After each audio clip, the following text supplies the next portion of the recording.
अगर आपके हाथ में, आपके पैर में इतना पसीना होता है कि आप अपने हाथ से मोबाइल पकड़ते हैं, मोबाइल फिसल जाती है, आपके चप्पल पैर में फिसल जाते हैं, तो यह कोई नॉर्मल बीमारी नहीं है, यह आपकी आदत नहीं है, यह एक मेडिकल कंडीशन की एक बीमारी है, इसको बोलते हैं हाइपरहाइड्रोसिस। और अगर आप इसको इग्नोर करते हैं तो फिर आप मुसीबत में पड़ सकते हैं। देखो होता क्या है, हमारी बॉडी में हजारों एक्रीन स्वीट ग्लैंड होती हैं। हाइपरहाइड्रोसिस में इन ग्लैंड को चलाने वाला sympathetic nervous system over active हो जाता है। मतलब आपका दिमाग बिना कारण सोचता है पसीना निकालो, और नतीजा क्या होता है, हाथ पैर बगल कलाई सब जगह से एक्सेस स्वेटिंग, मतलब गर्मी हो या ना हो पसीना बहता ही रहता है। और यह मुख्यतः दो प्रकार का होता है, एक प्राइमरी हाइपरहाइड्रोसिस, दूसरा secondary hyperhidrosis. Number 1 primary hyperhidrosis किसी हार्मोन्स, इन्फेक्शन या बीमारी की वजह से नहीं शुरू होती है, खास तौर पर हाथ पैर में 10-20 साल की उम्र में शुरू हो जाता है।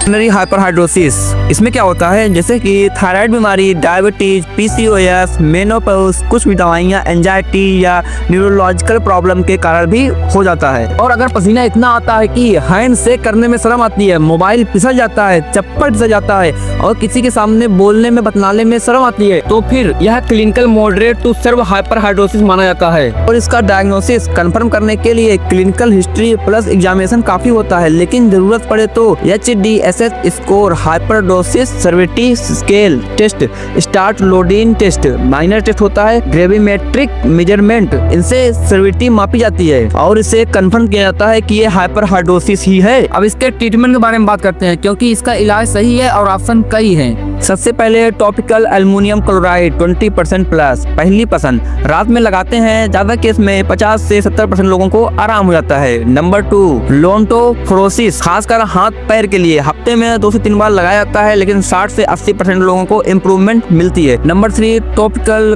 ग्लाइकोपेरोलेट, चेहरा या बाल के लिए बहुत ही इफेक्टिव माना जाता है। नंबर 4 बोटॉक्स बोलूनियम टॉक्सिन इंजेक्शन, सबसे मजबूत इलाज, 6 से 10 महीने तक पसीना लगभग बंद हो जाता है। नंबर 5 ओरल एंटीकोलिनर्जिक्स, जैसे कि ऑक्सीबोटाइन एंड ग्लाइकोपेरोलेट, लेकिन ये डॉक्टर सुपरविजन में ही होता है क्योंकि साइड इफेक्ट बहुत होते हैं। Number 6 surgery, ETS endoscopic thoracic sympathectomy, सिर्फ वही केस जिसमें बाकी सब फेल हो जाता है तो उसके बाद लास्ट ऑप्शन सर्जरी ही होती है, जैसा कि आपको भी पता होगा। तो याद रखिए, हर बार हाथ पैर में ज्यादा पसीना होना नर्वसनेस नहीं, यह एक पूरी मेडिकल कंडीशन हो सकती है। तो फिर पसीना को छुपाइए मत, पसीना का इलाज शुरू करिए और इसका कारण छुपाइए मत। प्रॉपर डाइट लीजिए और प्रॉपर डायग्नोसिस करा करके सही ट्रीटमेंट लीजिए। छुपाएंगे तो पछताएंगे। Bye bye.